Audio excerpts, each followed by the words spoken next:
So, getting more practical, and in Gnosis, this is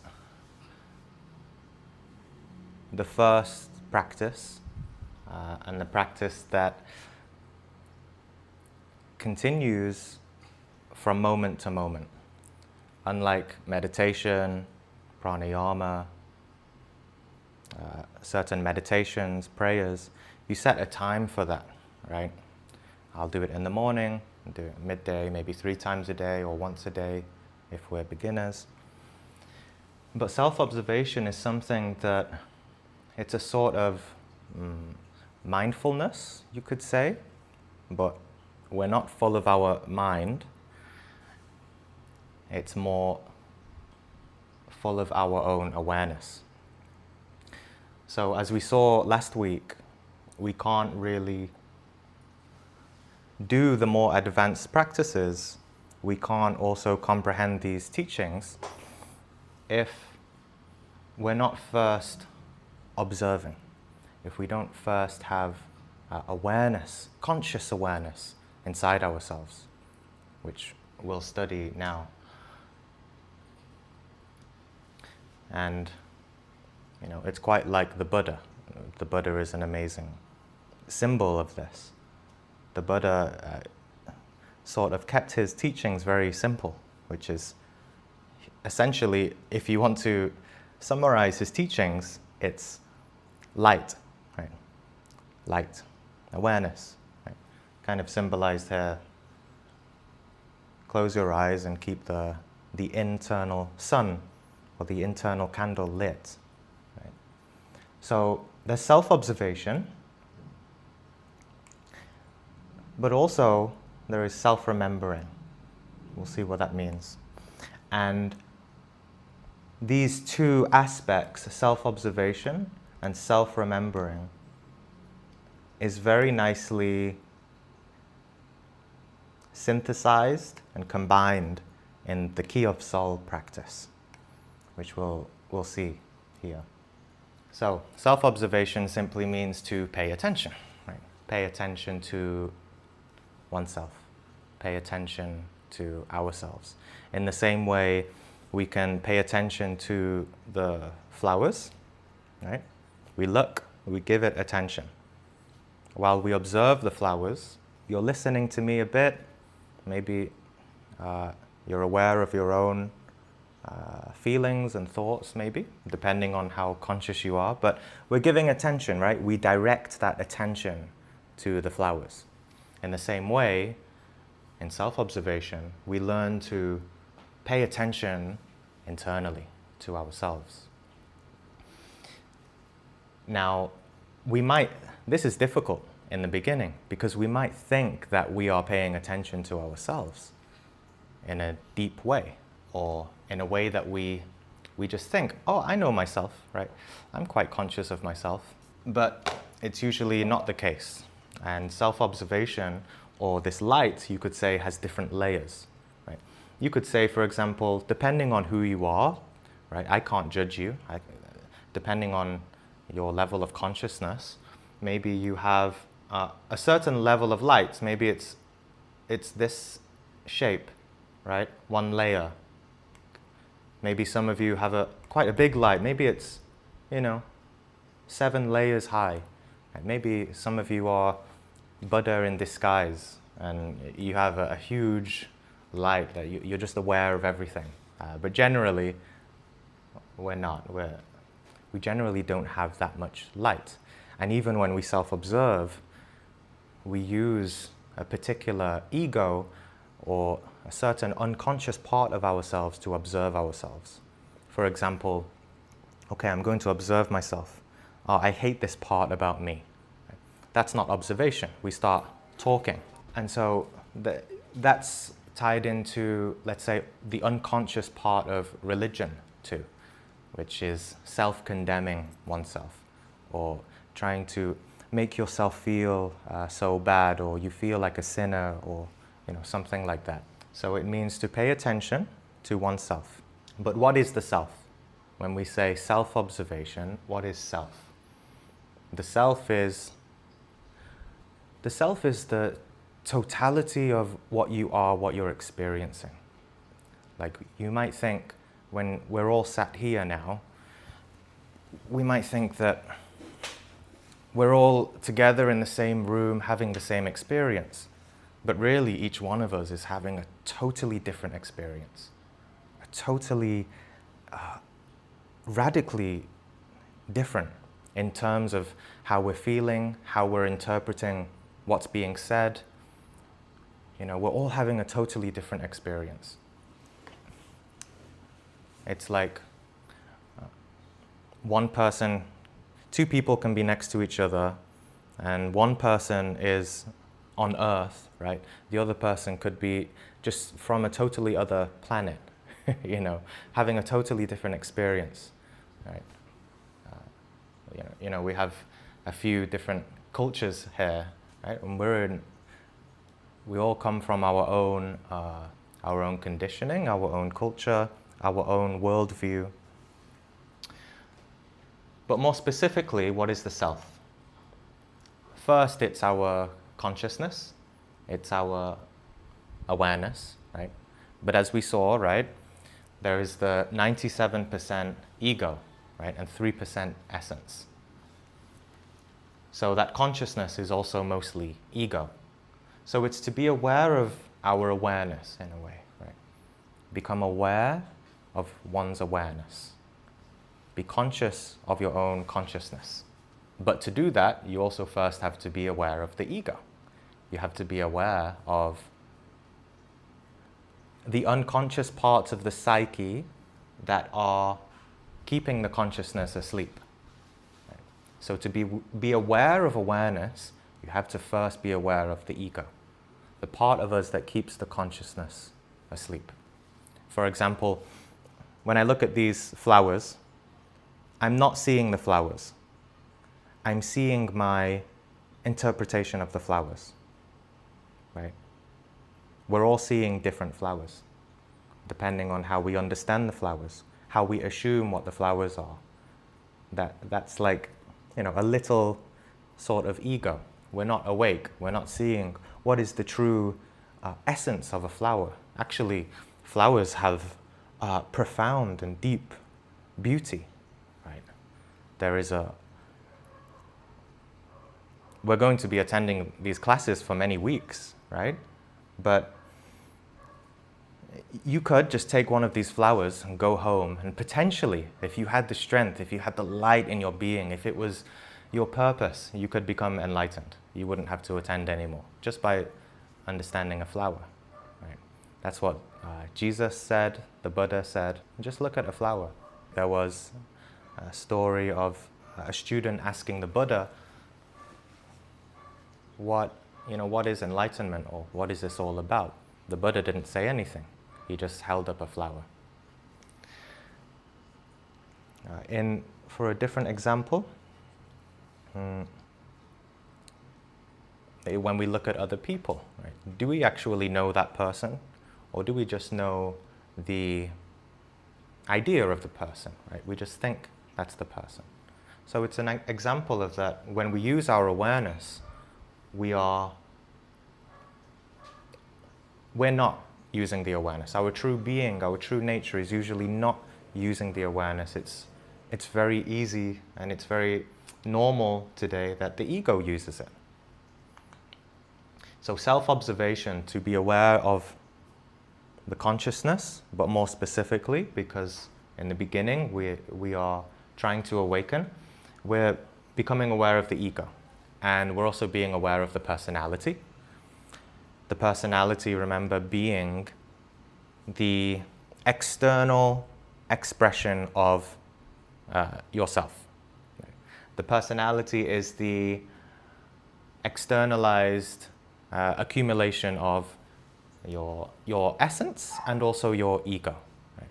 What kind of personality do you have, right? Your likes, your dislikes, your tendencies towards things, you as a character. Right? Am I a talkative person? Right? I come into this room. What kind of person am I? Am I a shy kind of ego? Am I a very talkative extroverted kind of character, all of this, just to observe. Right? No judgment, just pure light. Observe one's intentions, so also one's will, right? What am I willing to do, right? What are my intentions right now? What do I want, right? Why am I here? We should be aware of these things. To become aware of one's will and intentions is something that most people are not that aware of. Like many people, we will grow up with our families, right? And our family will tell us what we should do. School, teachers, people, the world will tell us what we should do. And we do it without thinking, without that much consciousness. When I grew up, my mother always told me that I should be like a computer engineer. I even went to university, one of the best in the UK, and I went there, and after a month, it's like I had a spiritual crisis because I didn't enjoy it. I didn't like it. It made me suffer. But I did that because everyone told me it's a good thing to do. I wasn't conscious. I wasn't self-observing really my intentions and asking myself, why am I doing this? You know. So, also thoughts, right? Observe the thoughts, be aware of the thoughts that are inside us, our emotions, how am I feeling? A basic self-observation practice would be just to ask yourself a few times a day, what am I thinking? What am I thinking? But don't think, right? Don't answer yourself with an answer, but just become aware of the thoughts. What are my thoughts? And then also, what am I feeling? What am I feeling? Maybe take a breath, because emotions are in the body, right? You feel it. What am I feeling? And if you have negative emotions, that's okay. Self-observation is not about changing anything. It's just about being aware. If you're worried, if you're anxious, if you're fearful, that's okay. Instincts are the body, more the body, right? I have an instinct to get food, to go to the toilet, right? It's the sexual instincts too. Self-observation is to observe all of this. It's just to observe you, right? The self, myself. And again, we could think that we know all of this, but it's not true, right?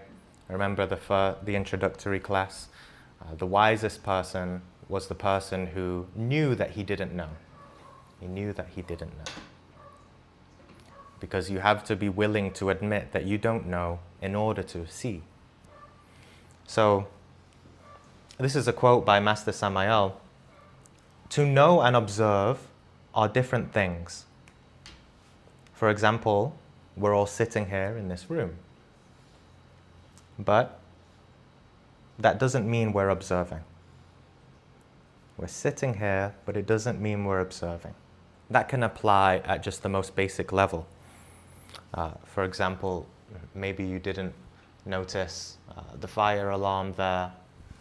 You didn't notice there's 2 pictures on the wall, right?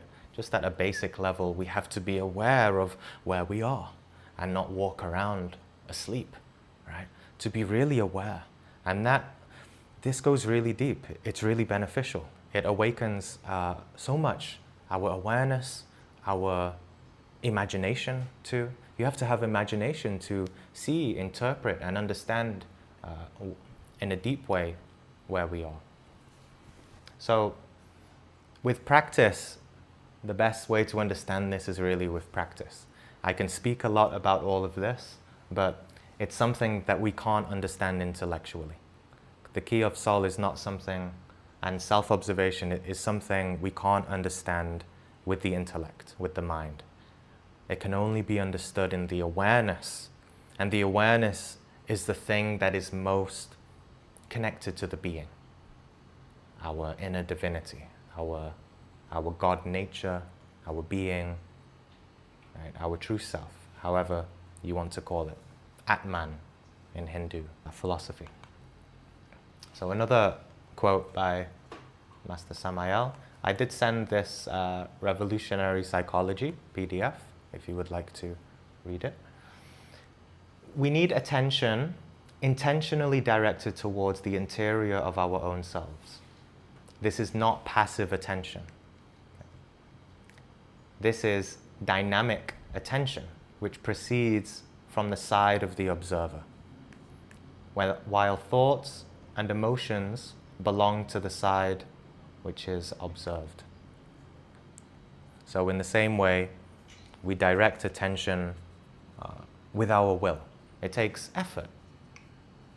So more studying this book, Revolutionary Psychology, I just took some key points from it. We know that at a given moment, we are in a negative state, perhaps with a problem, worried about this or that, or in a state of distress or uncertainty. However, it doesn't mean we are observing the negative state. And this is quite profound because you can see now how self-observation leads to a natural type of self-transformation, to change. Because if a person who is always in a negative mood, negative state, bad thoughts and feelings, they're going to continue being in that, right? Until there is awareness. But that's extremely difficult, right? There is a bit of self-denial, a bit of sacrifice there. Just to sacrifice a little part of yourself just to be aware in those moments when we're in a negative state. And that's all. Most people, they don't like it, right? It's like looking in a mirror and seeing how ugly we are, right? We see a monster or something like this, or a very sad creature. And that's difficult. And some people ask, how am I going to change? I hate this. They go into doubt and fear, but that's not true self-observation, right? An ego has taken over in that awareness. The magic is, once you start becoming aware of something negative, you already took that first step to change, right? You already took that first step to mature and change. What you become aware of will gradually change. It's inevitable, as long as you don't fall into other egos of pride, of self-pity, things like that. So, this is another good example. Do you feel an ill feeling towards someone? Someone you don't like? Do you dislike a person? Why? You may say that you know that person, right? A lot of this is common, right? I don't like that person because, this or that. And we think we know them, but we don't, right? Please observe that person. To know is not the same as to observe. Right? Do not confuse knowing with observing. If we observe in such a moment, we will notice the multitude of thoughts that accumulate in our own mind. The group of voices that speak negatively in our mind, giving us unpleasant emotions internally. This is very common. Right? There might be a person, and someone doesn't like that person. It's not that they don't like that person. It's just that they are having so many voices, judgments, opinions. Actually, no. It's just that they don't like themselves, ultimately. Another person can be observing the person. If they are truly observing, present, they'll understand that person. Right? They'll start to know that person better. They won't listen to their own mind, but just observe. And you can see how this is so significant. It relates to compassion, to the teachings of Christ, just love, right? That's how we love others, to give them pure attention. Pure attention, that's love. Or a much better description of love than, to give compliments, to all of this. Really, love is about giving just pure attention, no judgment, right? So the observation of oneself which is 100% active, is a way to change oneself. However, knowing, which is passive, is not a way to change oneself.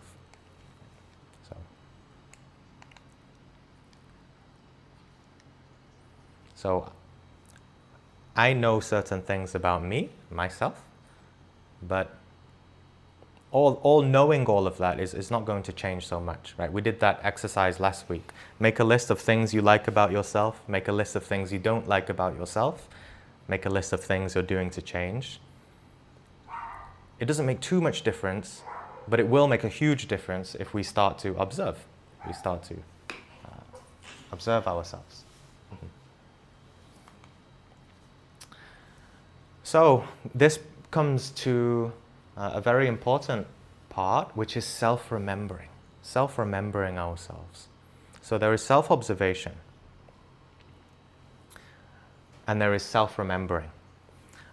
Self-observation without self-remembering it's okay, but it's not going to change so much. It's ineffective. For example, anyone can observe themselves, right? Let's say, okay, I'm going to observe myself now, right? And then I observe my inner thoughts and emotions. I start laughing like, yeah, that's, I start observing all of my fascinations, the things I like about things, or I find something funny. I start finding the thoughts and emotions entertaining. I'm laughing at myself like, oh, this is great, self-observation, But it's like we're getting a bit lost in ourselves. We're observing, but we're identifying with the thoughts and the egos. So self-remembering is about remembering just to stay in that light. So Master Samael says here, even though it seems surprising, when students observe themselves, they do not remember themselves. When Gnostic aspirants observe their way of laughing, speaking, walking, they forget themselves. When a person comes to profoundly comprehend that he cannot remember himself, that he is not conscious of himself, then he is very close to awakening consciousness. So there's a difference between when we observe and we get fascinated with all the internal processes, but then also remembering ourselves. And it's like, I would say what comes to the impression that comes to mind is when you walk a dog, right? And self-observing is watching the dog. Self-remembering is remembering to put a leash on the dog so it doesn't run away wild, right? Otherwise you get cut off from yourself. So when we remember ourselves, we question reality as if we woke up from a dream. You could observe yourself here, but then, I don't know if you've had this experience, but when you come out of meditation or prayer or something, a deep spiritual practice, you're like, you're awake, like, where am I? Like, whew. It's like you woke up. It's like you woke up out of bed, or you woke up from a dream. Or if you've ever had a lucid dream, it's like that. You're in the dream, and then you suddenly realize that, oh, it's a dream. You wake up, you remember yourself, right? Imagine this as a dream now, and you were having a very in-depth adventure with a flying octopus, and you can wake up and you really didn't. You never questioned. You didn't remember yourself whether you were. You wake up and realize, and you question and think. How did I not know that was a dream? That was an absolutely ridiculous dream. Has nothing to do with my life, So in the same way, self-observation feels like that. It's like waking up out of a dream and remembering yourself. In a deeper way to explain that, it's really to remember God. It's to remember divinity. in each moment, to remember the depths of you, to remember your soul.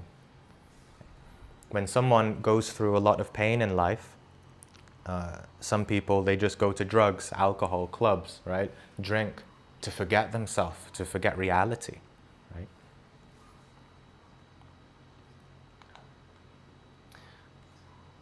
So, for example, a drunkard remembering himself would stop drinking.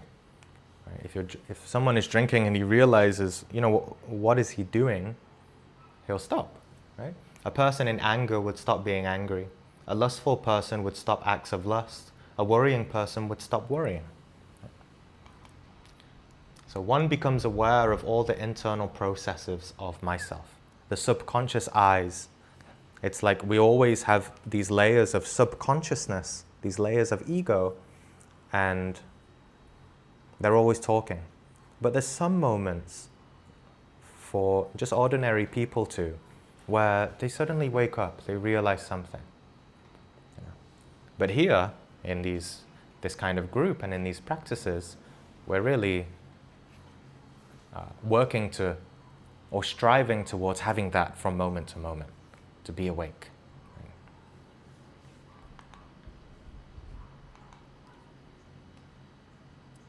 Okay, so we forget ourselves when we identify with the ego. So self-remembering is, I admit, it's challenging to teach and to explain, because this is something that it just can't be understood. It's the most difficult thing to understand. You have to experience it. You really have to experience it. So we'll start with the key of soul. This is 100% practical. So the aim of the key of soul is to focus our awareness in a deep, prolonged, intense way, right? Using effort, but also relaxed. Right? Remember, the other week we said we need to exercise our intellect, our body. We also have to exercise our awareness. But this doesn't take restraint or tenseness. It just takes internal effort, just to be aware, as much as we can. In the beginning, maybe we practice just a bit. Later on, we can practice much longer when we have more spiritual energy. Right? There's a difference between physical energy and spiritual energy. A man can be very healthy. He can be in his 30s, very physically healthy, but his spiritual energy is low. And another man can be in his 80s, very old and very weak, but his spiritual energy is strong. He's aware of himself. And he has something in the spiritual dimension that goes on after life too. So, to make effort and exercise our awareness. In the beginning, it can seem exhausting. This is very exhausting to do. That's why meditation helps, to fortify, to make you strong. One of you asked a question recently in the group about, should I maintain this meditative awareness after meditation? Right? Yes, absolutely. And this completely relates to self-observation and the key of soul. You'll notice when you have a meditation, it's like you go up like 100% awareness, well, not 100%, but let's say 10% or 20%, and then it slowly dips down, right? And if you're not careful, stress comes in, you might make a problem with someone, you need more meditation again, right? Yeah, a lot of nodding heads.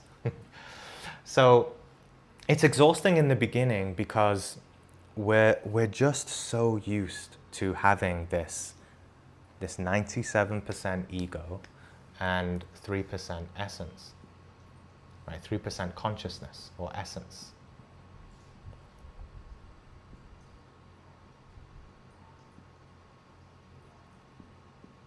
We're so used to it.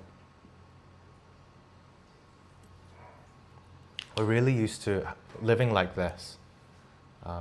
And when we start, we basically stop certain egos taking over, certain fantasies, thoughts, negative emotions. Maybe we have just a negative behavior that we do every week or every day. We stop it, we try to just stay in the essence. It's tiring because we're not used to it, and the ego will try and bring us back, right? Usually it's common that in these kind of lectures and classes, especially in the beginning, people, they can't maintain their attention. They don't like it. A lot of yawning, and you get tired because the ego just doesn't like it and doesn't want to listen. And it's the same if you observe in meditation too. That's why a lot of people in the beginning in meditation, they fall asleep because they just can't. There's a part of us that wants to stay in the sleepiness of unconsciousness. It's difficult, but we can do it with practice. So, these things take time. There's no such thing as someone suddenly awakening, right? You can't just incarnate your being immediately. This is the reason why we're born into a physical dimension from birth to death. Things take time, right? When a baby is born, it's not a man straight away. It really takes time to grow. So with practice, one begins to understand how it helps us to save energy, spiritual energy. Each person is much like, he has his own energy field, his own spiritual energy. However, all the emotions, the negativities, the fantasies, the thoughts, the useless dreams that we have inside, they just drain every day, our whole life, drain. This relates to draining our emotional body, our astral body. It relates to draining our mental body, our thoughts. It relates to draining our vital body, our sexual energy. And of course, that leads to physical illnesses too, right? Illness doesn't start physically. All illnesses always start in the spiritual dimension. This is the spiritual dimension. The ego is a spiritual dimension inside us, in the internal worlds. When we start cleaning that up, we'll be much healthier, right? In almost every dimension of our being. So when we start to seal this, cut it off, I start to observe, right? This is supposed to be a light coming from his eyes, right? I observe the ego, but I stay in my own being, and I stop identifying with things. Then this becomes more vibrant, more alive, more energy, to be conscious, to be awake. Eventually, we should strive to from moment to moment. From the moment we wake up, an advanced student will practice this, and ideally, or at least a master, right, will be awake and aware from the moment he wakes up to the moment he sleeps. And also, and a very advanced person will continue being awake and aware while the physical body is sleeping. And they have this spiritual freedom to explore and learn while they sleep, right? Astral projection. So try your best at least a few times a day, 5 times a day, whenever you can remember, to exercise your awareness with this practice, the key of soul. Try to maintain concentration for as long as possible. That's why we talk about concentration practice in our meditation. So let your awareness be aware of the following 3 factors. Right? Key of soul: subject, object, location. The first one is subject. The subject is you. It's you. The myself. So this is essentially the self-observation part. Be aware of yourself and what you're doing. What am I doing and why? Why am I here? Why am I doing this? What kind of thoughts and emotions am I having? Right? Don't answer intellectually, just observe. So, to be aware of oneself and all the internal processes, all of the ego, all of the thoughts, all of the emotions, and your awareness, just to be aware of this person in front of your awareness, right? Object. Object is what we are fascinated with or identified with, especially in the external world. So it's literally objects. Objects. What fascinates me, right? The television, YouTube, people, dramas, things like that, right? Gossiping, friendships, clubbing, traveling, right? What is my awareness being identified with, or what is it fascinated with? Reflect on how certain things or thoughts are trapping awareness into compulsively thinking. Right? We're not condemning anything here. We're not saying it's bad, but you can do a certain thing for maybe 10 minutes, right?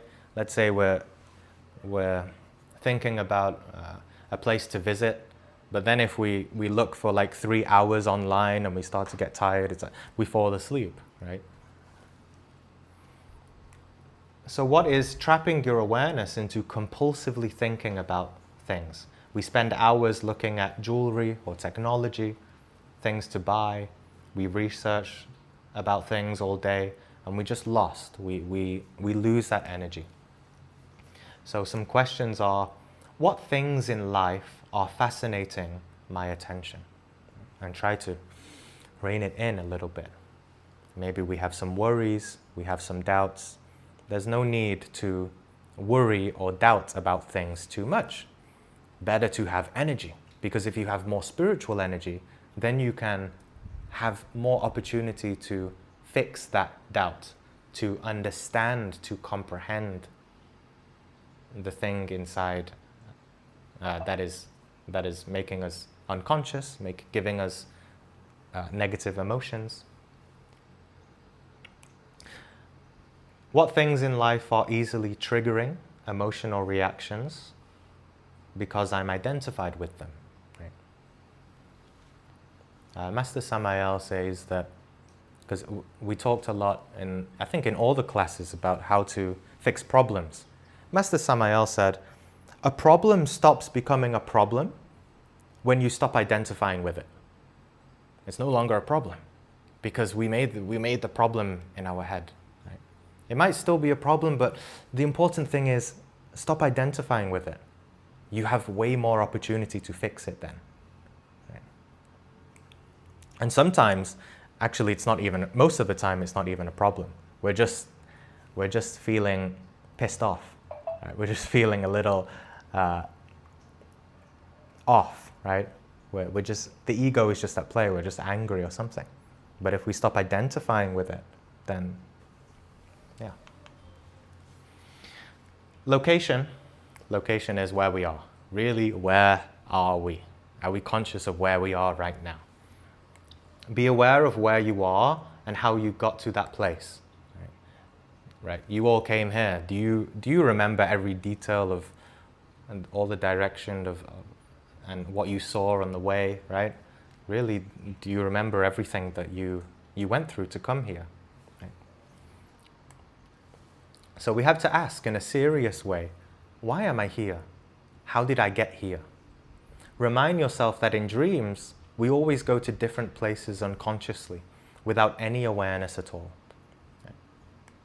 If I have to go to a friend's house after this, am I thinking the whole time about something?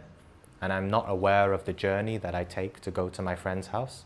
I'm dreaming. My physical body is in the physical world, but spiritually I'm in another dimension. I'm in a dream, an ego place. So when I go to sleep at night, I'm going to go to that same ego place. I won't be awake. If we are truly conscious of where we were at all times, then it's obvious this would happen in the astral. Right? It's a basic, deep teaching. Be aware and conscious during waking life, while you're awake, and you will be conscious while you sleep. Right? Be aware in the day, and you'll be aware at night. And there's an old Hermetic saying, right? As above,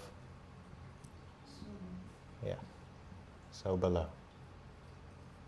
Be aware during the day, and you'll be aware during the night. Be unconscious during the day. Let's put a moon. You'll be unconscious at night. Right? So the question for this is, where am I? Why am I here? How did I get here? And you can really just go in your imagination and reflect. And just think. It just wakes you up a little bit. And this is to introduce astral projection, astral travel teachings a little bit. You can also ask yourself, am I in the physical or the astral? Right? Do you know? Do you think that you know? Maybe you could really wake up right now and you're back in your bed. I didn't attend Jean's lecture today. Right? Could be. You really have to observe. Right? You really have to ask in a serious way. So retrospect in your mind's eye the scenes of your day and where you went. And do a reality check. So a reality check is checking whether you're in the physical world or the astral world, in the dream world. In the physical world, everything's physical, right? Material world. However, in the dream world, in the astral, there is not physical limitation. There are different laws there. So, in the dreams, if I want to put my finger through my hand, I can. If I want to change my appearance, I can. If I want to fly, I can. Right? Can't do it here in the physical. So, a reality check is you get into the habit of checking if you're in the physical or in the non-physical. So, for me, my favorite one is if I hold my nose and I try to breathe through it. And I really ask myself before I do it, am I dreaming? Am I actually dreaming? Am I in a dream? Let me check. And I expect that I'll be able to breathe through my nose. I'm open-minded, and I do it. I do it now, right? I can't breathe through my nose. It means that I'm in my physical body, right? I'm in my physical body. So through habit, because I do that, let's say 6 times a day, just by habit, I'll do that in a dream. And then I'll do it. I can breathe through my nostrils while they're shut. I can really breathe. And I awaken. I look around. Where am I? There's people around me. And I'll ask questions, or maybe I'll go and fly. So that's another reality check. Just jump. I really try to fly. That's the most amazing reality check. Probably the most recommended one if you want this beautiful feeling of flying. Just jump and expect that you'll fly.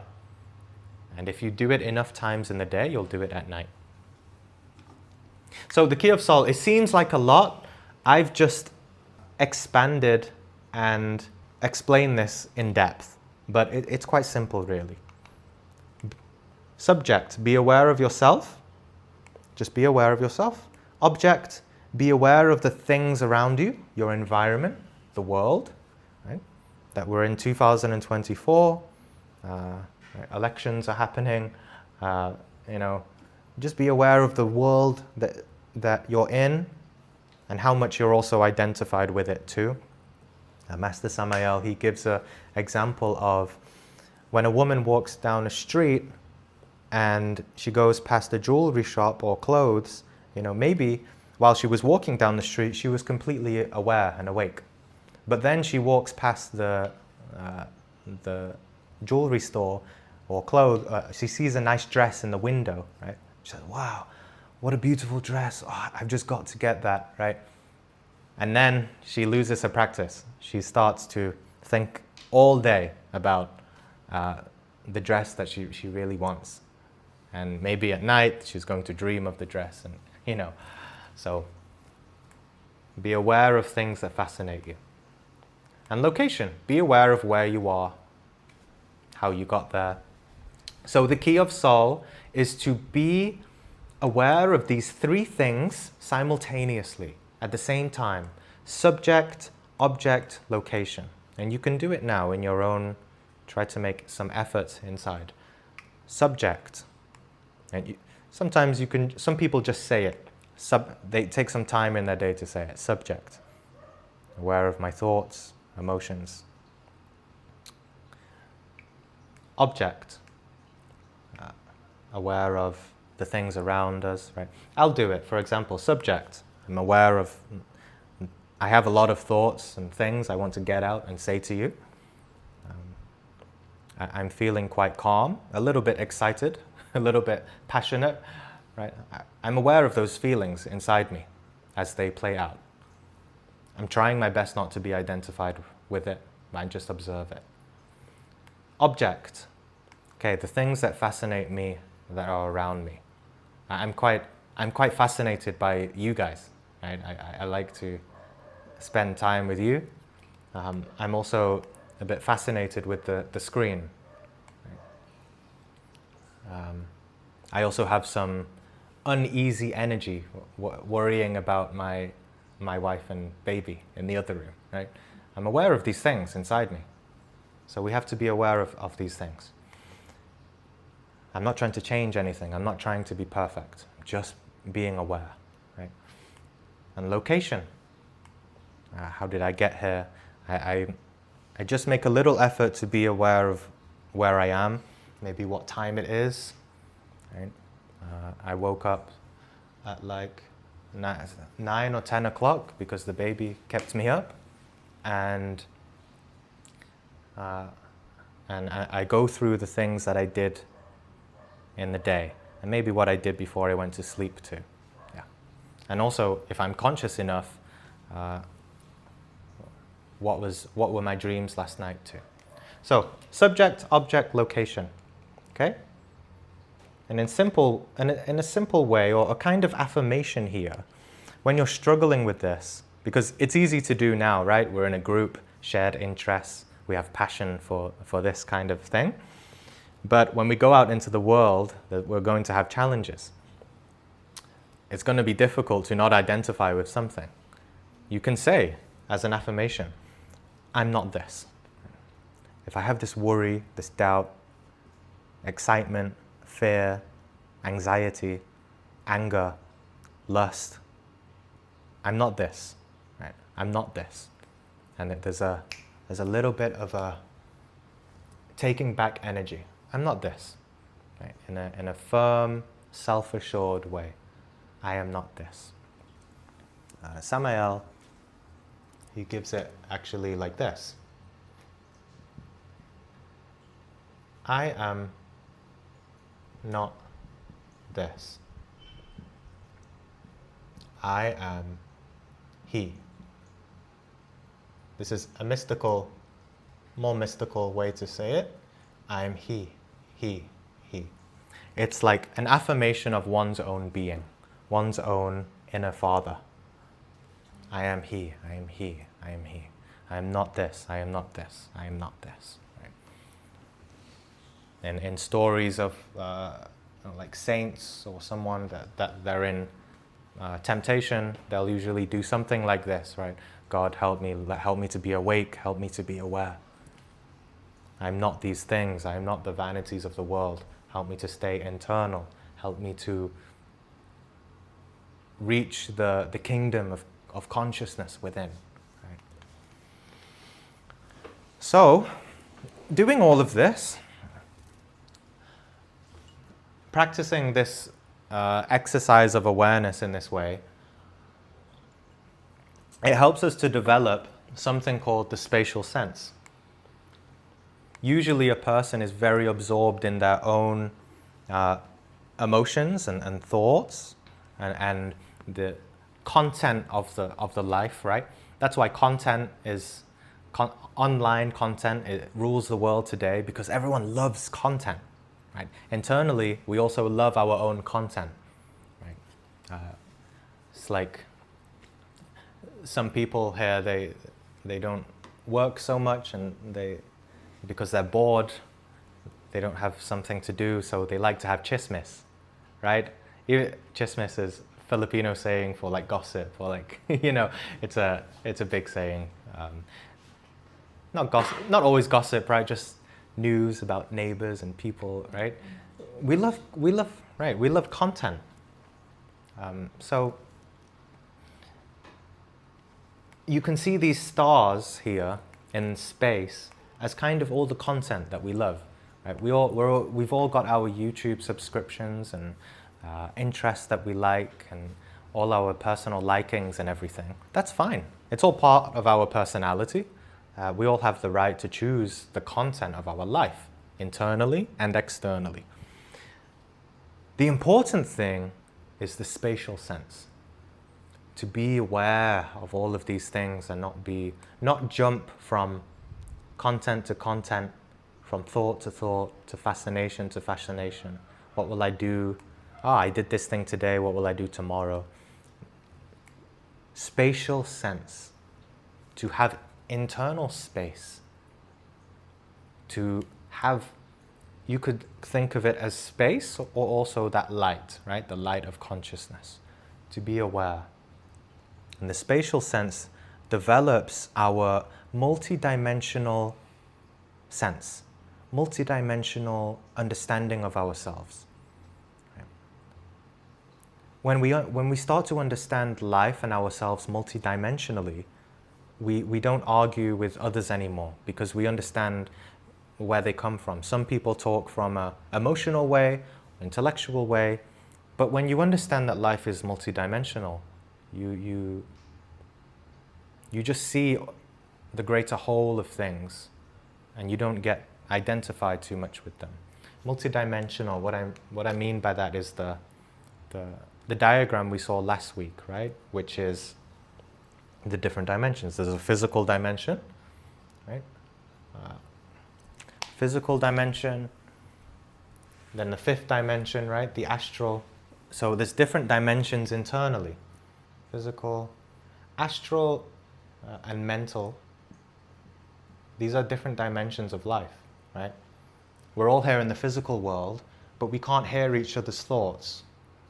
The dimension of our thoughts is happening in another dimension. Right? Unless we're clairvoyant or we're telepathic, right? But we're not. We can't read each other's thoughts. If we try to read each other's thoughts, we're usually reading our own interpretation of it, our own ego, right? So this is really another dimension. When a person's consciousness is awake, they really can, maybe in the beginning, they can't quite understand the thoughts, but they start to have this sense, right? Especially when you're in a couple. You start to sense that more, right? When you're in a marriage, you have this natural telepathy. You really start to know that person. So that's a whole other, that's a dimension. The astral, another word for astral is emotional plane. So this is to do with our emotions. But not emotions how we understand it. Emotions, it's like spiritual emotions. It's like soul emotions. Or the world of soul. The world of our own emotions, if that makes sense. But this is another dimension of itself. The causal plane is another dimension. That's where our willpower, our being, there's a lot of other dimensions. As we said, we're going to study Kabbalah, but the being or God is another dimension, right? So to be aware of these things at the same time develops a spaciousness, a spatial sense, right? It frees up a lot of consciousness. You can really study yourself in a true way, and you start to become a little more awake, more intelligent, more understanding of oneself. And eventually this sense will lead us to enlightenment or self-realization. The more spatial sense we have, the better. Is your mind always full of things, overwhelming you, distracting? You have to develop the spatial sense. It enables us to see all the internal happenings, how they work together, and not be identified with any particular thing. We're going to do a retrospective meditation. But first, just to review this image. Remember, we have the intellectual brain, the emotional brain, and the motor instinctive sexual brain, which is the physical body and the instincts. Right? 3 brains, yellow, red, blue. Our impressions, we have impressions of life. Here we are consuming an impression of being in this class. And we get that impression through our imagination or our mind. And we also get it through sight, what you can see, the sound you can hear, touch, taste, smell. These are impressions that we consume, just like how we consume food. We also consume impressions into our consciousness. The thing is, we're not always aware of these impressions. Or when we are unconscious, we're not receiving the correct impressions of our daily life. We're not even aware of our physical daily life. Sometimes you might see it in yourself or other people, that someone comes in and they don't know. It's like, there's so many examples, like, maybe we lose our phone, right, and we forgot where it was. Yeah, because we were totally asleep, right? We just did it unconsciously. If we were aware with our impressions of life perfectly, we would never lose anything, right? We wouldn't have accidents. So we're not really living in the physical world. There's another whole realm of a dimension. You could call this the infra dimension, where the ego lives. We're not aware, we're not living in this physical world yet. We're more like, in the Bible, it's called the living dead. We're sort of mechanical, we're asleep. The consciousness isn't awake. So it seems like we're awake, but actually the consciousness is still asleep in its own world here. So the point of that is, in retrospective meditation, the point is to first have self-observation, do key of soul during the day. If we do that perfectly, we will then be able to see our whole day perfectly, and we'll understand it. And we'll also not just see the day, but we'll see the internal egos that play out. So we could do a retrospective meditation now of going back in our imagination from the moment we woke up and coming here. You can do it in 2 ways, retrospective meditation. This is good to do before sleep. When you go into meditation, use your mind's eye, your imagination, and you could do it 2 ways. You can either rewind from the moment you meditate and go back to when you woke up, or you can do it from the moment you wake up and follow all the scenes of the day slowly to where you are now. But maybe we haven't been practicing, we weren't that aware. And if we try to go back in our day, it's going to be less vivid, we weren't so awake. So with this retrospective meditation, we're going to do a more profound one, which it comes from in Gnosis we have a lot of things, right? We have our own tarot card system. We have our own zodiac study.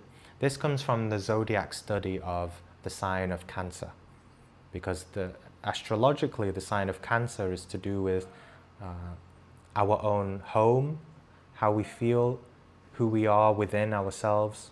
It's a whole class that we can do, but the practice is to see our whole life in meditation, from this moment to the earliest memories, and go back very slowly. Usually I find that most people like to do it, their earliest memories. You can try now to try and remember your earliest memories, and try to, most people like to do it from then and watch themselves grow up. So the point of the retrospective meditation is to help you process anything you haven't processed in your past, to relive them, right? It's not just watching a movie, but actually relive them emotionally, mentally, right? And physically, but with your imagination. As you go through that in your imagination, you go through your whole life, with the awareness also behind, you might start to, with this spatial sense, you might start to understand your life in a new way, in a retrospective way. You might have some spontaneous comprehension of your life. Okay, so the retrospective meditation, we'll start with just relaxation.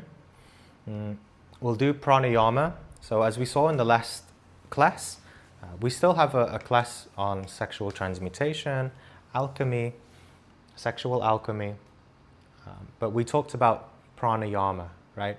That this transmutes the energy. So pranayama, we've been doing the 5-5-5, right? Inhale, hold it, and exhale for 5 seconds. Inhale 5 seconds, retain 5 seconds, or it can be up to 30 seconds actually, and exhale. HAM SA is a little different, and I'll guide you through it. And we'll just have a little prayer or a little intention to all the negative things that we are identified with in our past. We try to release that. We try to remove the identification with it. But I'll guide you through it. But HAM SA, okay, it's quite simple. The inhale, the important thing is the inhale should be longer than the exhale. Okay, so it's, and the HAM, you say it mentally. So this is inhale, sa. Exhale. This is a more vigorous type of pranayama. Okay. It's good in the beginning, especially if we're struggling with sexual transmutation, to retain the energy, and we're struggling to transmute. This is a good one to get the energies moving inwards and upwards, right? The point of, and you could see before, when the person is draining that energy, right? It's going down and going out into the world of identifications.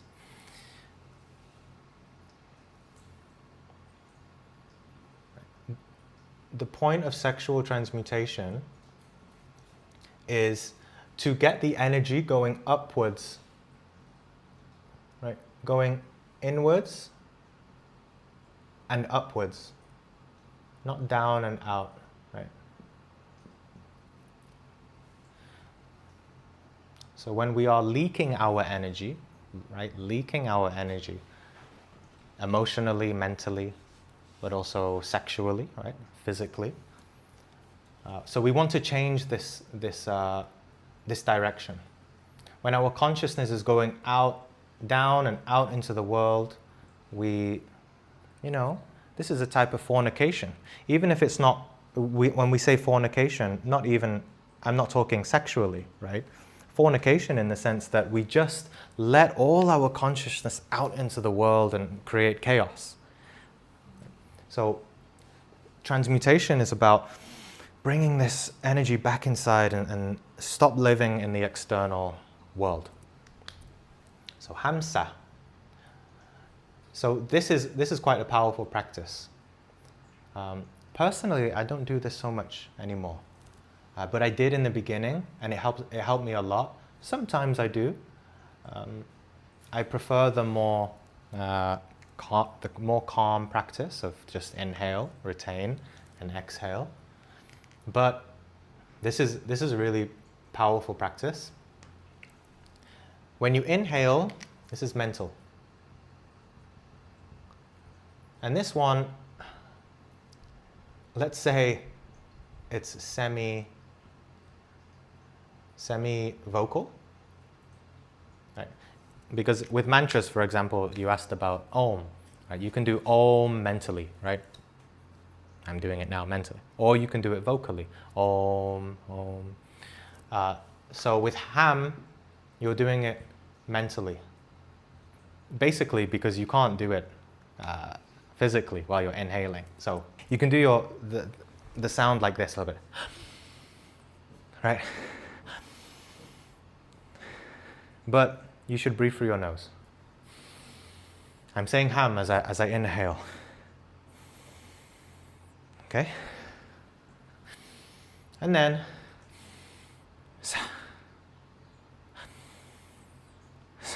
if you wish, in the privacy of your own home, I'm already a little bit lightheaded doing that. It's giving me energy. In the privacy of your own home, you can say it out loud if you like. Right? Now, in the beginning, a lot of people, I think particularly men, do it more vigorously, and that's okay in the beginning, right? Right? Maybe they have a lot of sexual energy. They're struggling. They're trying to transmute. Over time, as you understand, you reflect on your egos, your lusts, your sexual energy. You start to clean up inside. You start to get a hold of yourself.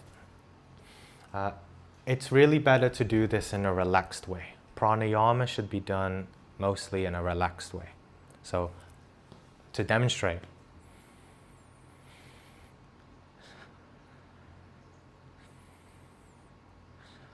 Right, I'm going in. I'm not making that much sound. It's relaxed, it's serene, it's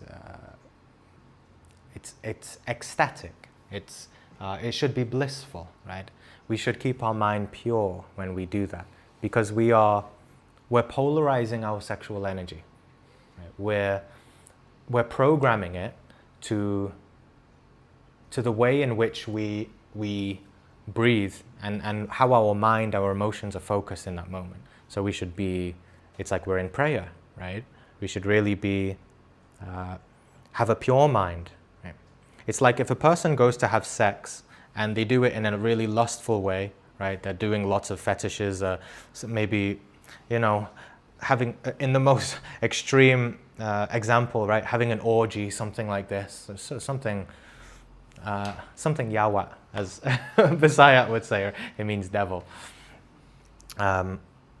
Then, if you have sex in that way, you're going to program yourself in that way more. You're going to feed that part of yourself more, right? Remember, the sexual brain is the most powerful brain. It's the foundation of who you are. In Kabbalah, the other word for this is actually foundation. In Hebrew, it's yasod, foundation. Right? So, pranayama is a kind of sexual transmutation. We're getting in touch with that sexual energy and harnessing that life force so that we have energy and force to do things like self-observation, meditation, have the energy to be awake while the physical body sleeps and astral project, right? So when we do pranayama, our mind should be pure. We remember our being, remember our intentions, and in that way, we do it like that. This needs to be, the inhale needs to be longer, generally. This needs to be short. Right.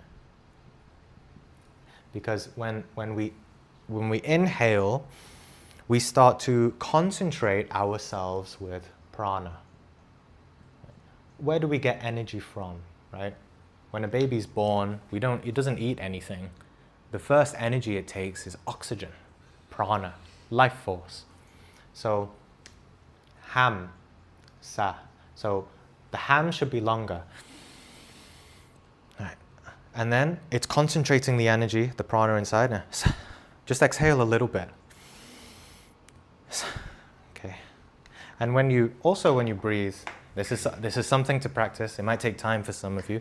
I studied this when I was 18 or 19. I started to become aware of how I breathe. Most people, when we're in a lot of ego, when we have stress, when we're not relaxed people, and you can observe it in some people when they're stressed, they breathe here, in the shoulders, just here in the neck. Whoa, so for me to imagine this, I feel sorry for anyone who breathes like this. It's not good, right? They just breathe short. It doesn't even go into their lungs, and they're not even conscious about their breath, right? That's why basic meditation practices just involve breath, to be aware of the breath. It's so relaxing, beautiful, right? Now, yes, we can breathe into the chest, but the best thing, breathe into the stomach, breathe into the belly. For men, we could say, breathe into our balls, right? We should breathe as deep as we can, right? The woman, we're breathing into the vagina, Get in touch with that deep part of yourself, right? Remember that, right, in these teachings, this isn't a religious way to understand lust and all of those bad sexual things. We're not condemning ourselves. Sex is sacred. We should be in touch with the sexual part of ourselves. So, usually how I teach it is, you should put your hand on your stomach, and as you breathe, see if this expands. If you're breathing like this, it's okay, but it's better that you first relax, and this should come out. Right, this should go up first, and then this should rise. So like this, watch. Nice, deep, long breath. Right. It should be going out. Most people, when they breathe, it's just short. They can't breathe for that long. We need to train ourselves to breathe. In the beginning, what I did was I really forced myself, really pushed my thing out, and I couldn't breathe deeply. But after years, I can breathe deeply now and long, long time. Relaxing, right? So relaxing. It's very good for just everything. So yeah, make that practice. You might observe when you're asleep in bed, you actually do deep breathing. And that's part of the reason why we need a lot of sleep, because most people aren't breathing that much during the day. But when we sleep, the egos come out of the physical body, and the body heals itself. And it goes into the natural way it should breathe, right? If you have a partner, or watch them breathe while they're sleeping. They're sleeping correctly. How a baby should breathe, relaxed, right? Master Samael, he always says, relax like a baby relaxes, and breathe like a baby breathes. So this is why, if you're struggling with this is why in the beginning we always have relaxation before any practice. Deep relaxation, yes, mentally and emotionally, but also physically too. Do anything that you can to relax physically, and then you'll be able to do good pranayama. Okay, so again, one more demonstration.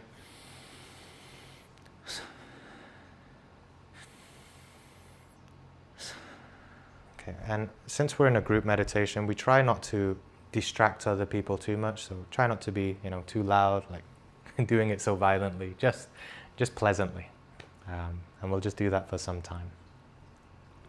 I do have to add something. If women are on their period, shouldn't be practicing pranayama. Okay, So if you don't have to tell anyone you're on your period or something like that.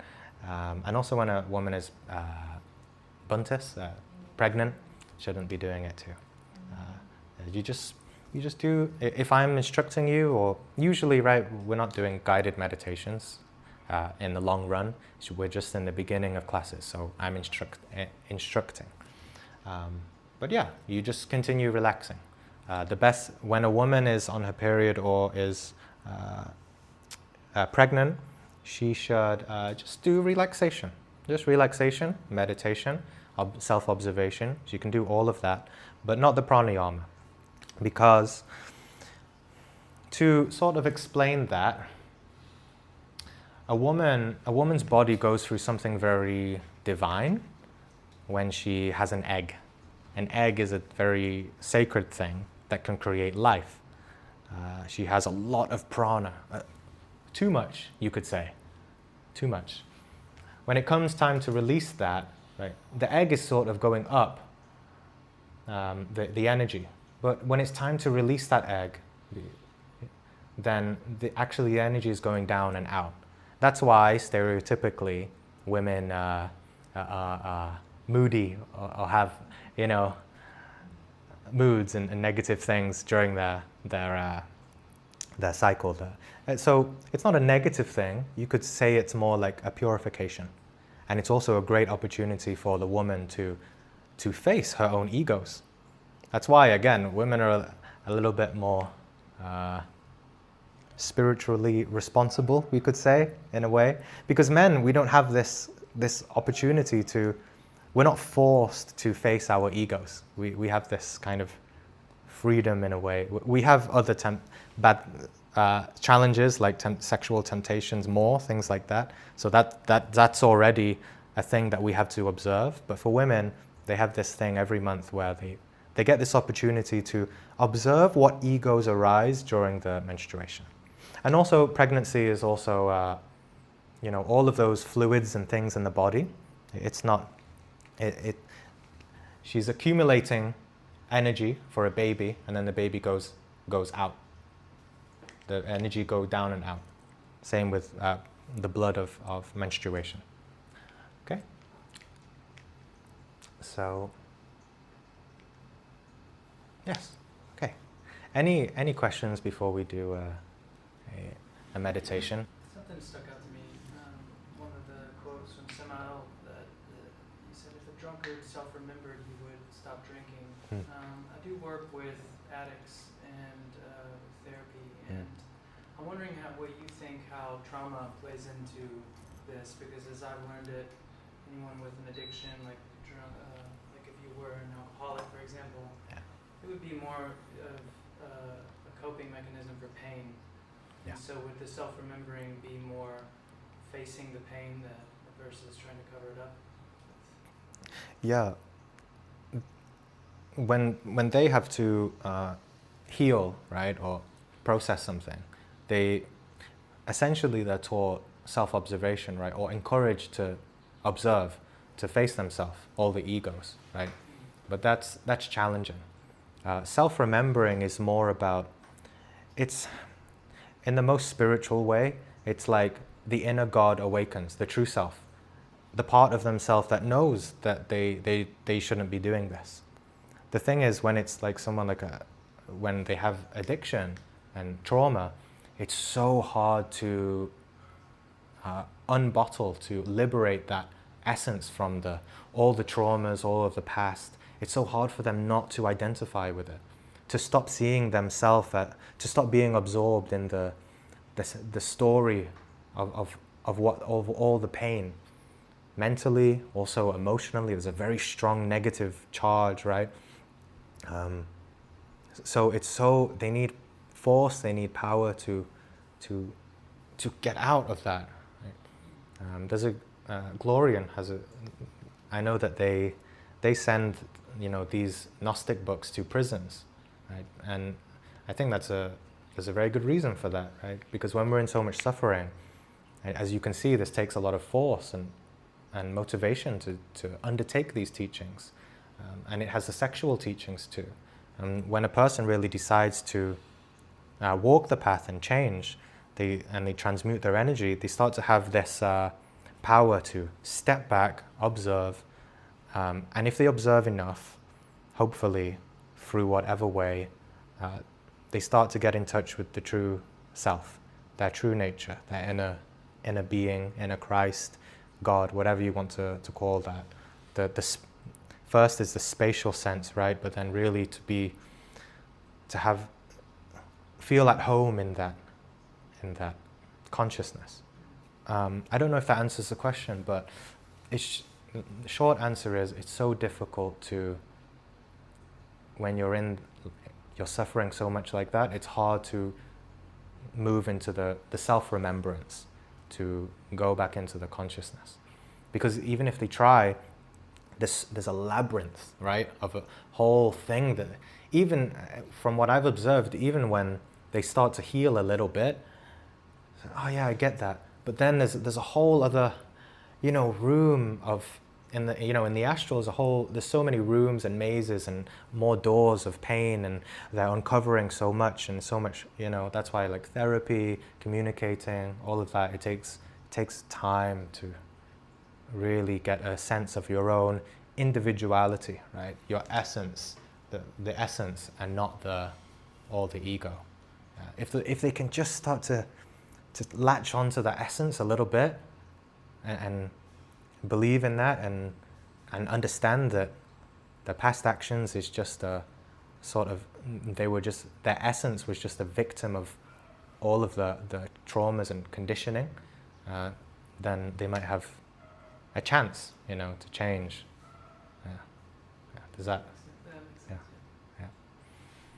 Any other questions? Okay, we'll do the practice, and we have more time afterwards for questions. So we'll do relaxation.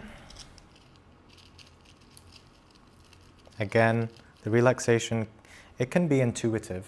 You can use your intuition to just instinctively relax. Remember, the instinctive brain is a brain in itself. But we should also bring the intellect, the mind, and the emotions in harmony.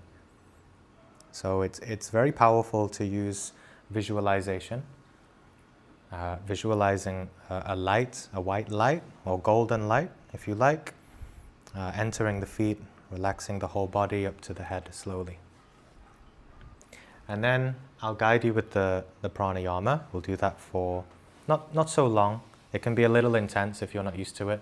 You can get a bit lightheaded. And then I'll guide through the retrospective exercise. This retrospective exercise of our whole life will start from the moment we were born, and we'll go to this day, today. In your personal practice, this is a very powerful practice to do of just your whole day. When you retire to bed at night, when you go to meditate, you can go through your whole day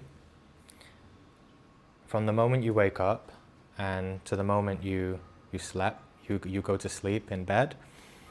And that's just to process everything that happened during the day. It's like cleaning the mind. Because what are dreams? They're sort of repetitions of what happened during the day because you didn't process them. So we have to sleep to process all the impressions that we had, all of the negative emotions or positive emotions too.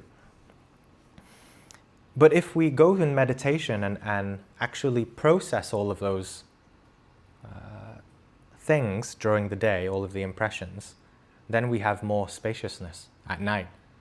Right? Of course, that gives us more freedom in general in life to have awakened consciousness. But if we do it before sleep too, there's more opportunity and chance of being awake while the physical body sleeps too. Yeah, of course, yeah. What if there are other memories that come up while you're thinking about the series of events that happened during the day? What if there are memories that come up? Yeah, about not to do with the day. Yeah. Yeah, just or even just like random thoughts or anything too, right? That's And then you feel like you want to delve into it, like. right. Yeah, that's What if? like a mental temptation, because as you saw in the previous classes, we really focus on concentration. So this practice here, we commit ourselves to the concentration of this. So since we decided that, we really should stay with that. If something comes, discipline, right? If something comes, just go back to the practice. It's okay. That every time you take you say no to that, you develop concentration. Yeah. You can have another meditation later on or afterwards, or if you finish the concentration and you go into more deeper meditation, when random thoughts come up, you can observe them and strive to comprehend them too. Right? We'll look more into that in future classes and meditation techniques to really comprehend the random thoughts that come in and understand their origin and comprehend them. Yeah. But yeah, for this is a concentration practice, active imagination. We want to stay with it. Egos will come and try to distract us, but just stay focused. Yeah, like a horse with blinders, right? When it races, it just always goes forward like that. Yeah. I'll finish this 2 slides. Just 2 quotes that I want to share, and so we can turn the projector off. We talked about how that our spiritual energy leaks, right? Spiritual energy leaks through our identifications with the world. This is a nice morning practice. So I just gave you a practice for before we go to sleep. This is for when we first wake up, to remember ourselves and remember the importance of everything we've discussed here. This is called the Hermetic seal, to seal the energy. Every morning, one should seal oneself hermetically, and you can say this to affirm it mentally or out loud. I do only what the being wants me to do. Right. I do only what the being wants me to do, not what others want me to do. I am not going to identify myself with anything in life. You don't have to remember it so exactly. Sometimes I say, I wake up, I do not identify with anything in life. I do not identify with anything in life. Just to remind oneself that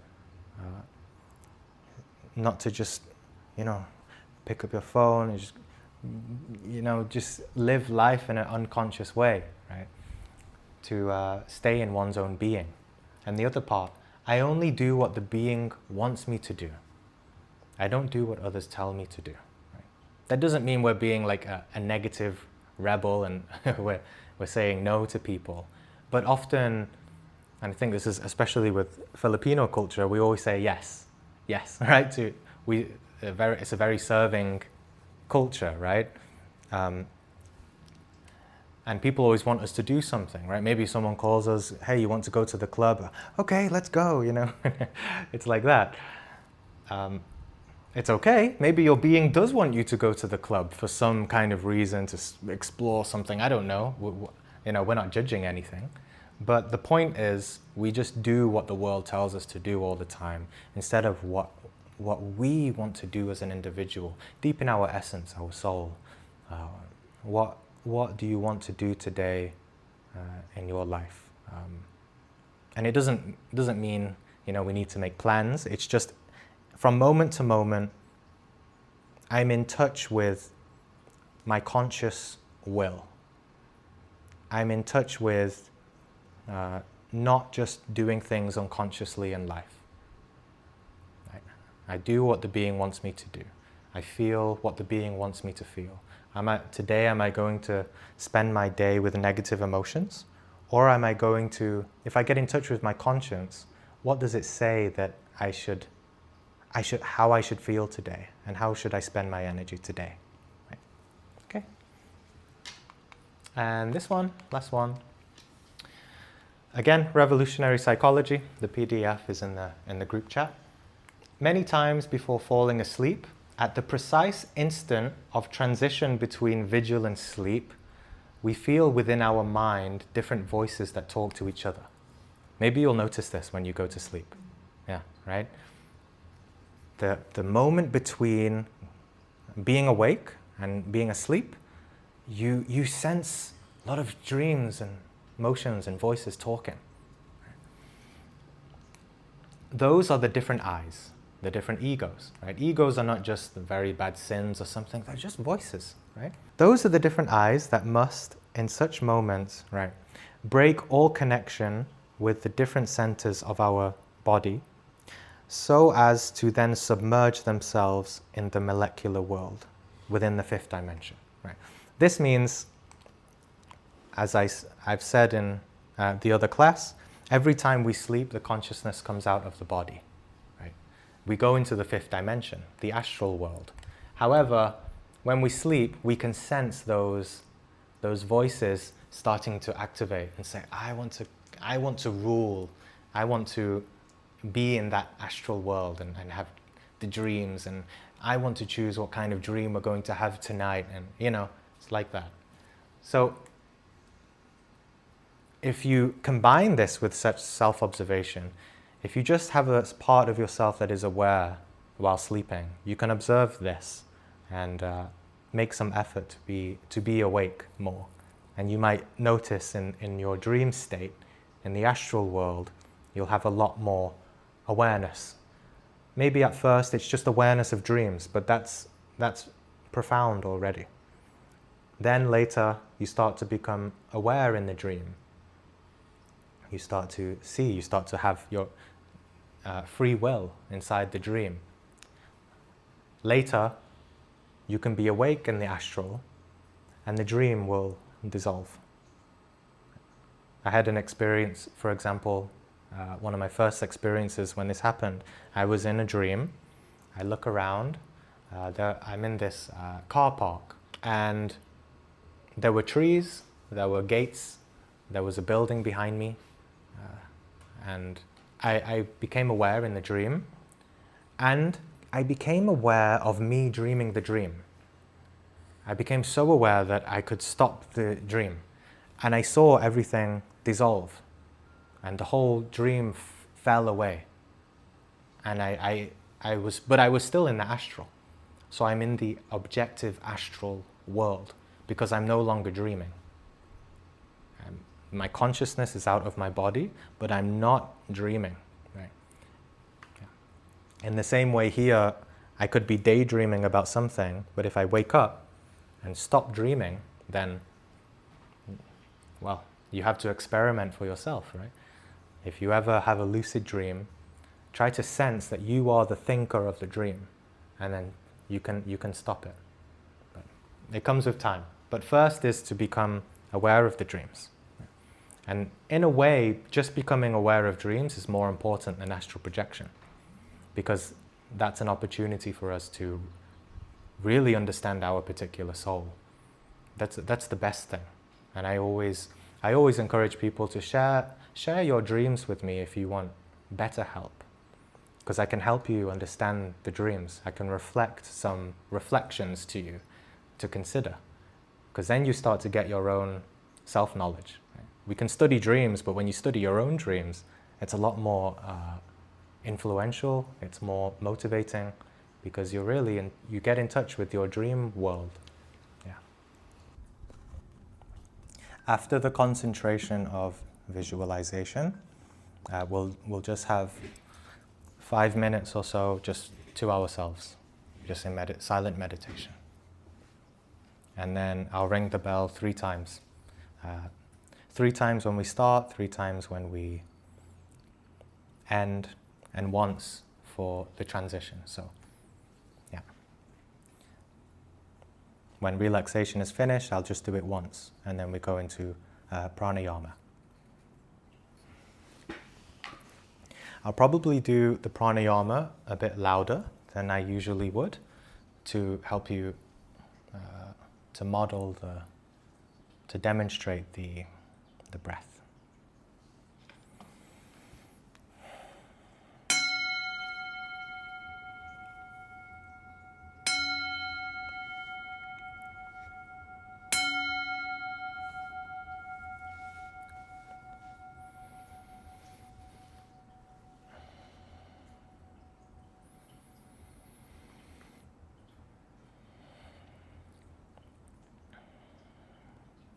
Relaxing the body at your own pace, starting with the feet and going to the head. Deeply relaxing all of the muscles.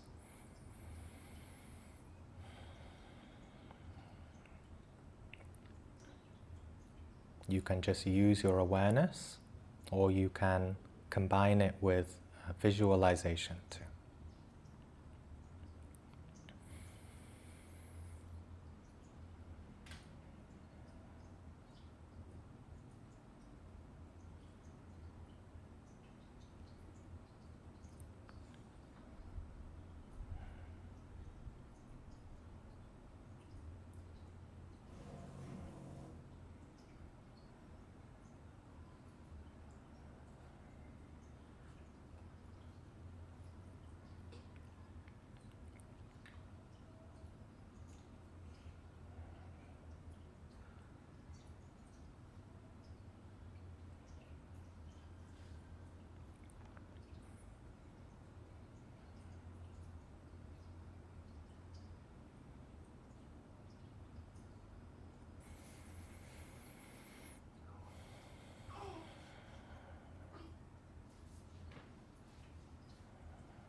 Continuing relaxation, relaxing the stomach, the heart, the head.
And starting pranayama, the inhale longer than the exhale, mentally reciting HAM as we inhale and SA as we exhale.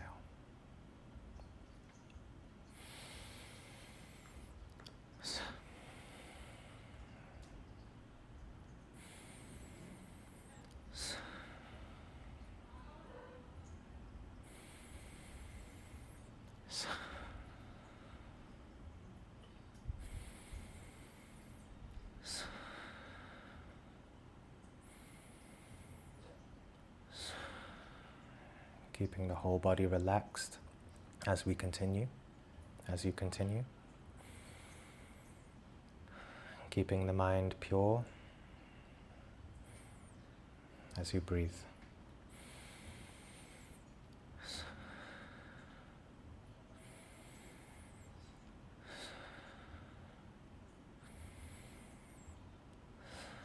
You may feel energy in your body. It's normal, just continue.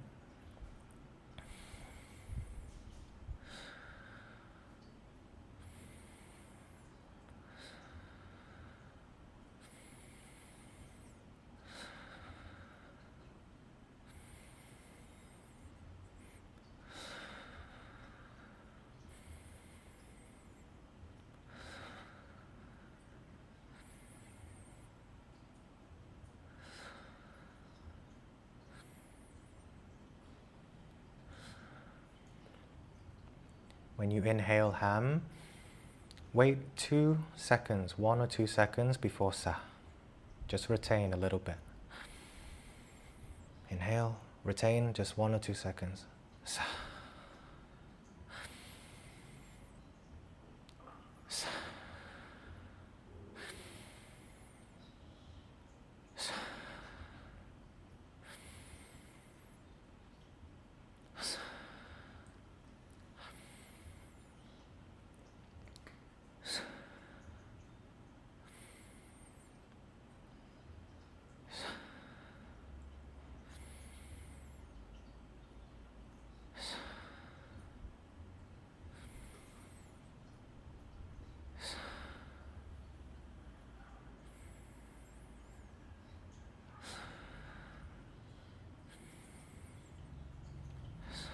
You can visualize at the same time the energy going from the base of the spine up to your head, traveling through the spine up to your head.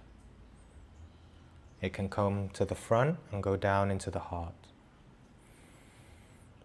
Energy going inwards, upwards. We'll just continue for a couple more minutes.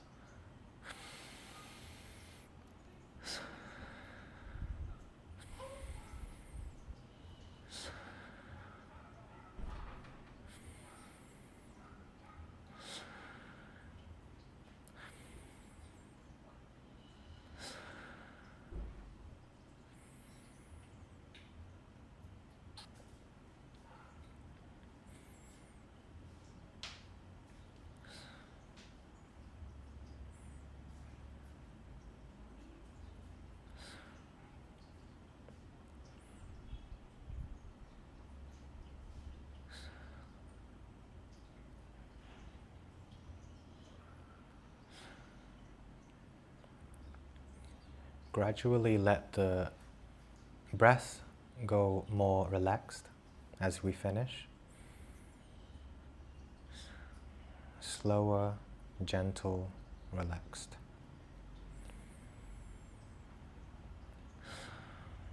Just do a few more.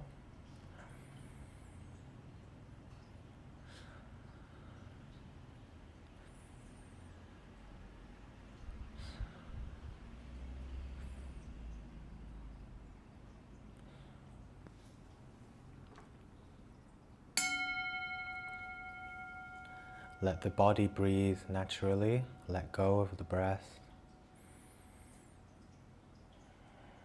Relaxed,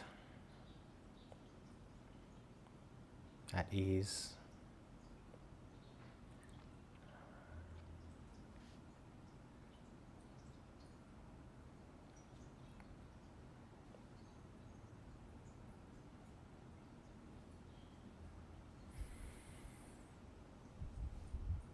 Preparing now to enter internally. Although you can hear my voice externally, try to do your own practice, even though my voice is a little distracting. I'm just guiding, instructing for now. Entering the interior, the internal interior temple of the mind's eye, the screen of the mind.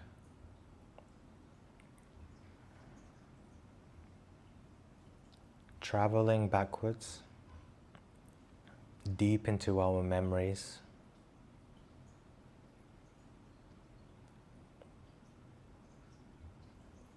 deep into the earliest memories we can remember. Just let the memories come. Any first memories as a baby, as a toddler, as a child, when we were very small, when we used to look up at people, tall people.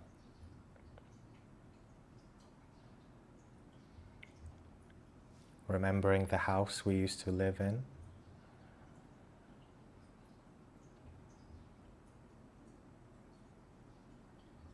What kind of person we were, what kind of child. Any toys we had. Remembering any parents or siblings, brothers, sisters, family.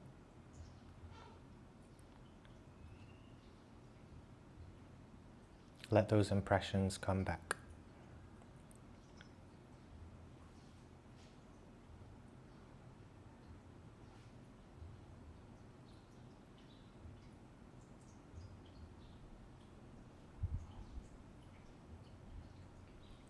And now, like a movie, watch yourself as slowly as you can,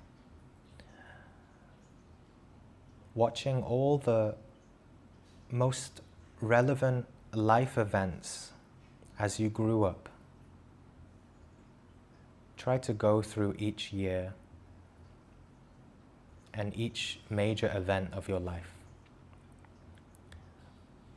Going from a child, going to puberty, becoming an adult, the things you did, the good things, the bad things, everything, all memories. I'll let you do this in your own time.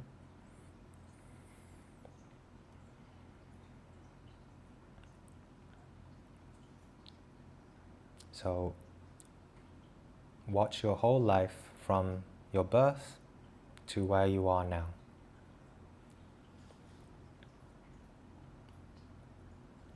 We'll have about 7 minutes of concentration practice for this.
As you observe, try not to identify with the person you're observing. See yourself as though you are someone else, as though you are learning something new about the movie of this life of this person. You're learning about who this person is just by watching the movie.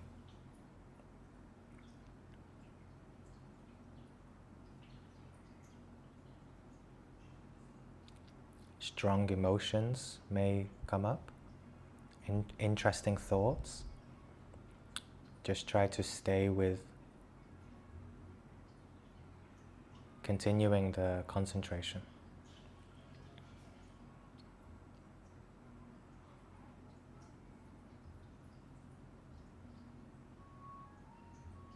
Not identifying.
If there's a particular memory that comes up, you might want to pay more attention to that.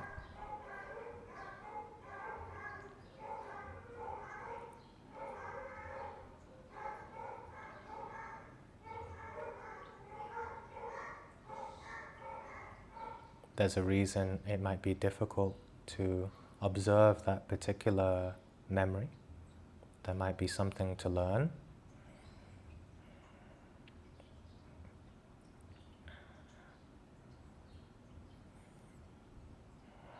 Something to understand about yourself.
we'll just have about 5 more minutes.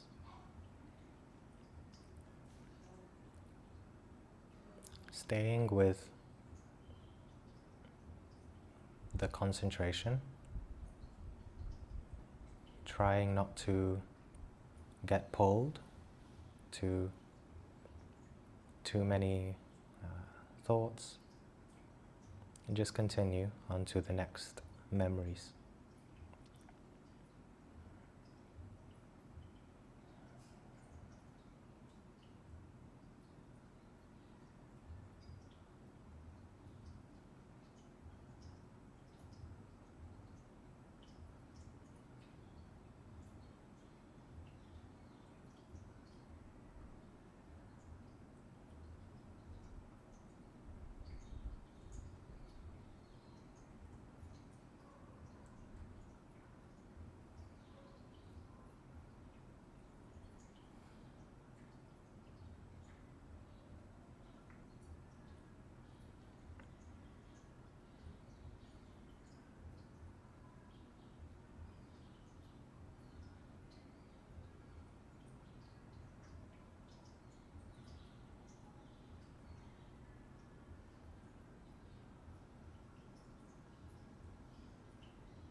In your own time, concluding the retrospective meditation,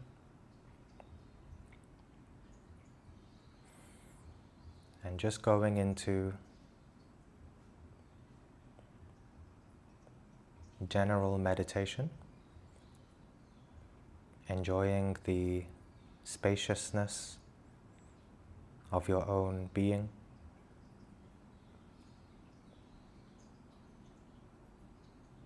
experiencing some stillness,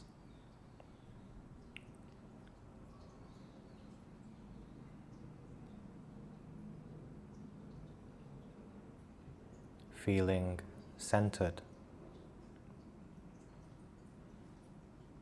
in your own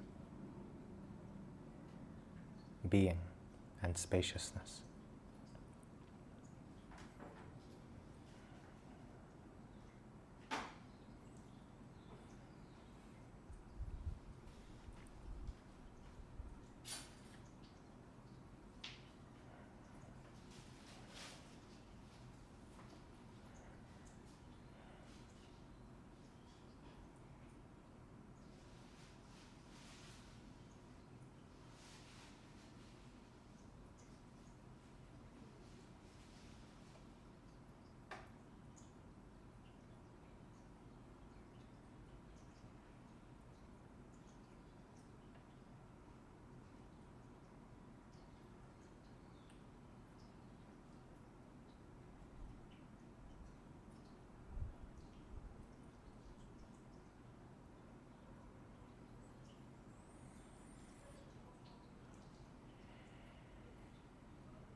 And taking some deep breaths, slowly bringing your attention back to the room.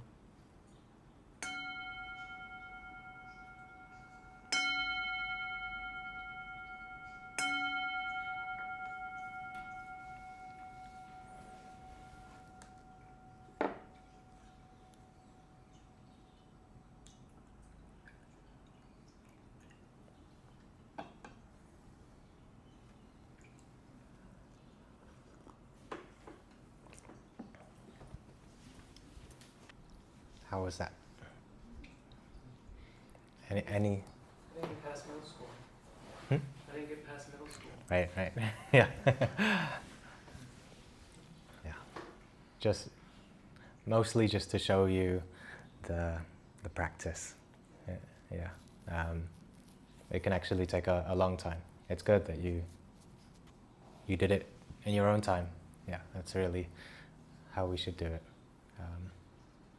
Some people do it for like an hour, 2 hours, if they're really going through the imagination, and maybe especially when we relive a very difficult part of our life, and it's like there's something in the mind that doesn't want us to see it, but we go back to it, and it takes more effort, but if we do it, there was something there we didn't process, and we free up some energy. It's like stealing some treasures back that we maybe suppressed. Or were there any difficult emotions and things for people like that? Or generally okay? It was like kind of really intense feeling. Intense feelings? Yeah. Yeah. I'm kind of a little headache, but I just like came back with myself. Okay. Yeah. Part of the practice that was difficult? No, Or it's like just a random? my memories. The memories, right. Yeah, right. So that's why it takes practice, yeah. And also a lot of relaxation before. Try to get in touch with our being. Maybe a prayer can help too. Yeah. I didn't do the prayer at the end, but you can do it in your own time, You can do a prayer before, inner God, inner being. Help me to comprehend my life and have the strength to see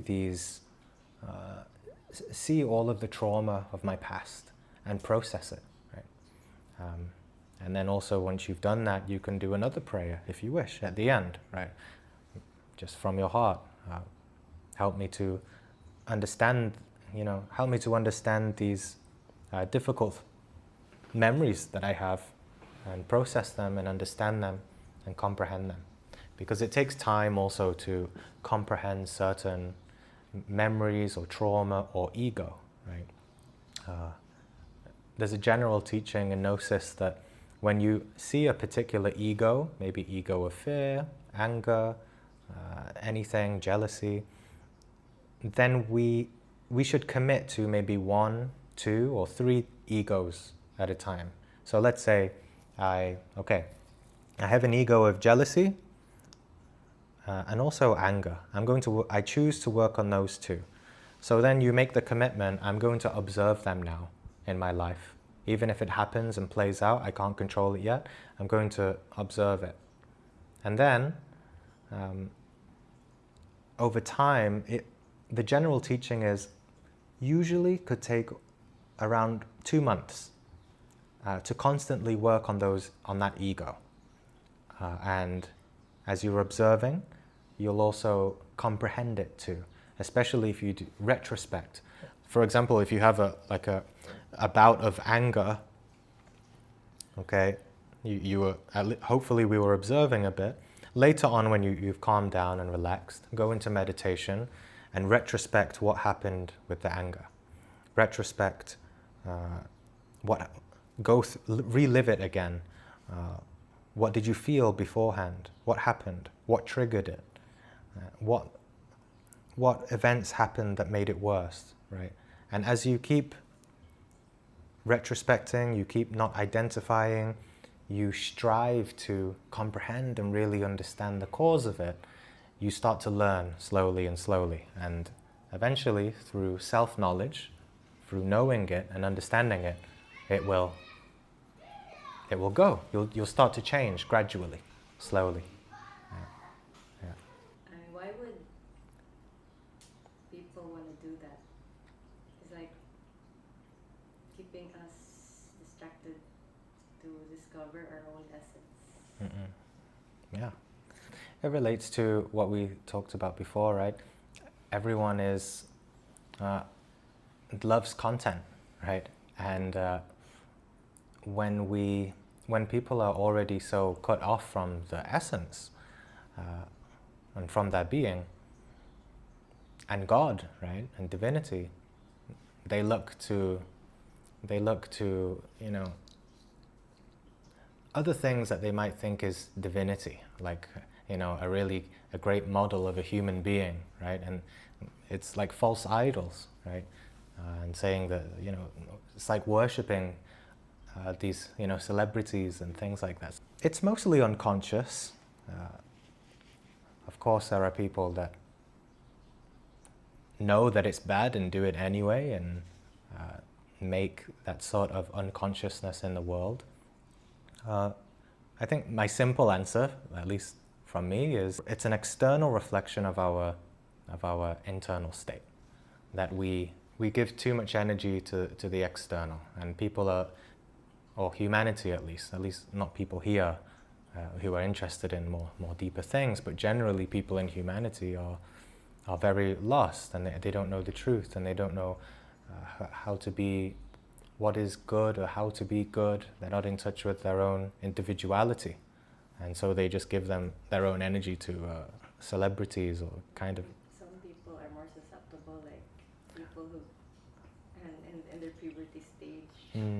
Right. So especially challenging. in puberty, Yeah, because then when the sexual energy is there, really that person's full force of their karma, full force of their egos are coming in now. And that means that's a very difficult time, puberty, because the egos are now, you know, taking over a lot, and it's overwhelming, and then they're not in touch with their essence. So of course it's good to remind that person, to guide them towards their essence, their individuality, to find themselves and be who they really are.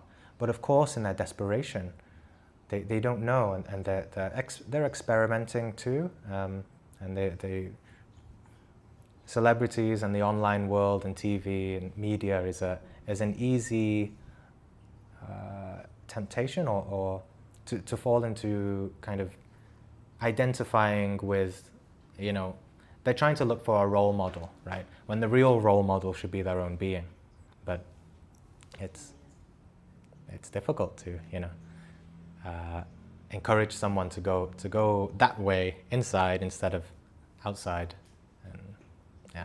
So from your own perspective, or your own thoughts, what's the meaning of life? Meaning of life. Well, there's so many answers. Like we said, right, with the spatial consciousness, you could call that we have like a teaching in Gnosis that we shouldn't be a simpleton, right? A person who just has a very simple philosophy, like one sentence, and they live by that. It's not like very intelligent, right? So I could say one line, right, because it's a simple question, and you could give a simple answer, but it's, if we live by that, you know, it's not, there's no depth, right, to the meaning. It's like people who, they just live in one dimension. But when you ask a question like that, it's like I see a whole array of, you know, multi-dimensional answers. But in short, to try to give a simple answer, in one sense, the meaning of life is life. The meaning of life is to live life, right? It's like the being. There's a description of the being that Master Samael gives. The description of the being is not the being, right? The being is just the being. Yeah, there's no names, there's no labels, you can't describe it. It's just the being. And life, the meaning of life, is life. A description of life is not the meaning of life. And if you try to describe the meaning of life, that's not the meaning of life. The meaning of life is life, here and now, what you perceive and feel, right? In your whole life. On another level, on a more Gnostic level, the meaning of life is to awaken, right? To discover yourself, self-knowledge, to awaken your consciousness, and hopefully to be back at your being, free from the sense of separation, right? Because we all come to this life thinking, oh, life is so difficult, this is hell, I don't like it, and we have, or maybe we like it, right? we have a relationship with life. But when you awaken, there's no more you and life. The connection breaks, and you and life are one, right? This goes into the teachings of Christ, of love, of compassion. That, for example, we all think we're separate here. Ultimately, right, and we can talk about it, but if we can really understand this and experience it, it's something profound and life-changing. Ultimately, we're not separate. We're all really in one level of a high spiritual dimension. We're really all the same. You are me. I am you. Right? Everything. So when we apply that to life too, the life we're born into is us, is the world. So there's this aspect of the purpose of life is to awaken consciousness, and when you also awake the essence, to move that essence to the being, so that there's no more separation, that you are the life, right? The being. So purpose of life is to be, and it's life. Of course, these classes are designed to help us understand and answer those deep questions in our own way, over time, with our own profound comprehension. Yeah. Maybe you can even, for example, you can ask it before meditation. You might get something, receive something. You can ask it before you go to sleep. If you do it with your heart, right, the three brains, body, mind, heart. And do that before sleep. Really pray. If you can even cry and ask for it, right? And wake up, remember your dreams. You might get something. You might receive your own